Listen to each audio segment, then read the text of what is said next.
একটা মেয়ে তার বাবার বাড়ির পরিবার আর নিজের পরিবার নিয়ে নৌকা ভ্রমণে গেল। নৌকায় ছিল তার স্বামী, তার 2টা ছেলে মেয়ে, তার 2টা ভাই বোন আর তার বাবা মা। নৌকা কিছু দূর যাইতেই নৌকায় পানি উঠে ভর্তি হয়ে গেল। মাঝি বলল, যে কোনো 2জনকে আপনি ধাক্কা দিয়ে ফেলে দেন। মেয়েটা ভাই বোনের দিকে তাকায় সবার আগে ভাই বোনকে ধাক্কা দিয়ে ফেলাই দিল। আরও কিছু দূর যাইতেই নৌকায় আরও পানি ভর্তি হয়ে গিয়েছে।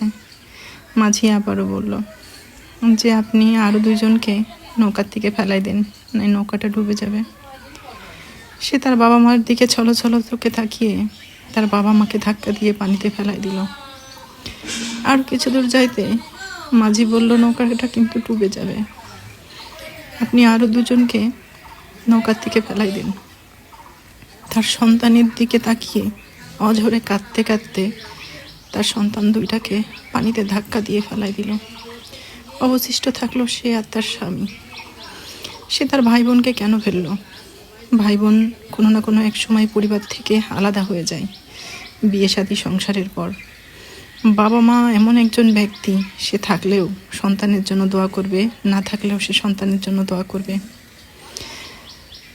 সন্তান কোনো এক সময় বড় হয়ে গেলে তাদের সংসার জীবনে যে ব্যস্ত হয়ে যাবে, অবশিষ্টে একটা মেয়ের কাছে, একটা স্ত্রীর কাছে জীবনের শেষ মুহূর্ত পর্যন্ত স্বামী ছাড়া আর কেউ থাকে না। তাই সে নিজের স্বামীকেই বেছে নিয়েছে।